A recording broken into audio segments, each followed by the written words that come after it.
What's up, guys? Quick apology to my SHO viewers, as when I put out my 5 things you should know before buying a first and second gen SHO, I said then that if that video got to 20 likes, I would do a 5 things that you should know about the third generation SHO.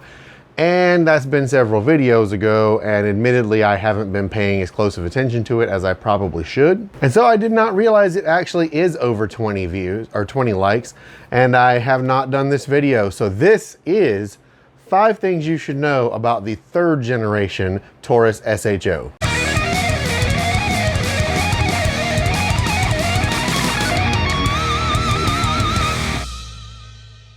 Okay, so getting right into it. First of all, if you're already into SHOs, you may know a lot of these. This is not just for people who are into SHOs.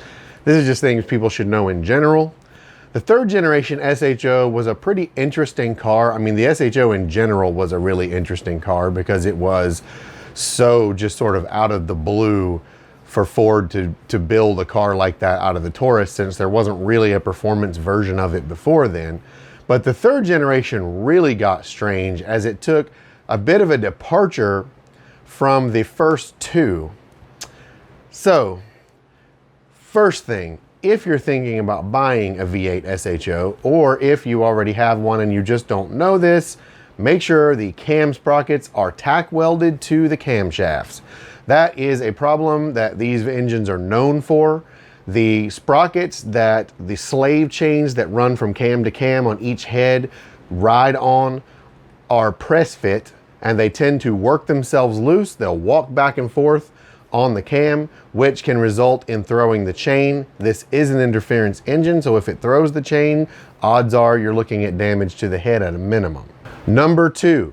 If you've casually driven a V8 SHO and you've wondered why it doesn't feel particularly powerful or particularly quick, especially in regard to comparing it to other models from the same year, one thing to note is you will not feel a V8 SHO the way you should feel it unless you really take it out and wind it out. This engine is almost all top end. It does not make a lot of power down low. On top of that, as is customary with performance versions of cars, it's geared higher than the Duratec model is, so that gearing is going to hurt it down low as well. So just keep in mind, if you want to feel what that car feels like, you need to have it wound out. That engine will happily rev to 7,000 RPMs all day long, so definitely keep it up there. Number 3, though disappointing in a lot of ways in the performance regard compared to the first 2 generations of SHO, there is one thing that people don't often talk about the third generation Taurus in general. When making the change from the second to the third generation Taurus, Ford changed their manufacturing methods, and one of the changes was how the unibody was constructed. The entire side panel of both sides of the third generation Taurus is one sheet of steel, which is different from the previous generations, which had a seam in the middle. Because of that, the third generation chassis is actually stiffer than the first 2. On top of that, Ford made some other changes to the suspension in the third generation, including aluminum front knuckles, bolt-in hubs, and a completely different lower suspension setup, or lower control arm setup, and front suspension geometry, which resulted in a much better handling car than the first 2 generations stock for stock. In addition to that, the SHO model in the third gen got even more upgrades over the previous models. You still had the variable assist power steering, but the third gen V8 cars got a faster ratio, which makes the car feel better. As a matter of fact, that's easily swappable onto the older cars as an upgrade. And the electronically adjustable struts, which can firm up and soften up depending on road conditions, are actually really good struts. And as a matter of fact, on the V8 SHO I used to have, I actually disabled that feature so that they would stay in full firm, which is what they default to. So it's kind of cool because they're very good shocks in that mode, and it's as easy as going around wheel to wheel and unplugging the actuators while the car is turned off, And it's like a free upgrade from stock Struts to like Coneys almost. I mean, they're way, way, way, way better, and they're already on the car. Number 4, the styling in these cars is unique.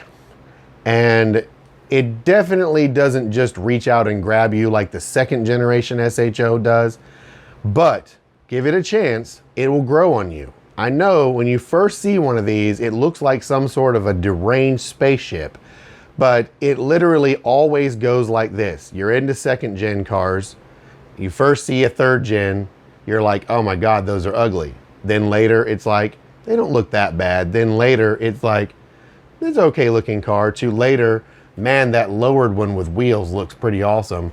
And then eventually, I'm gonna have to get one of those. I swear it happens that way every time. Just if you're around it enough, the styling will grow on you despite the fact that it is a little weird looking.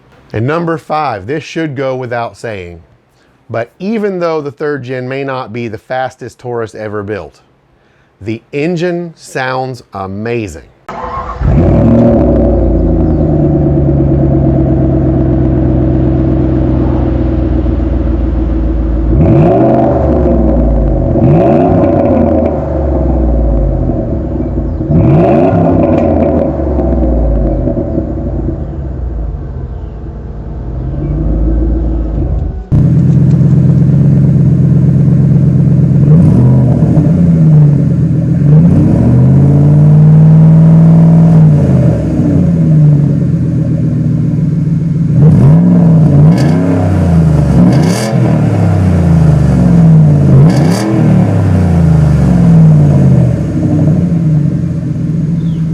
All you have to do to know how to enjoy this car is literally cut the mufflers off of it, put Flowmasters on it, literally almost anything to the exhaust, and then take it out and wind it out to 7,000 RPM. It sounds like you're driving a Winston Cup car. Oh my God, I just aged myself.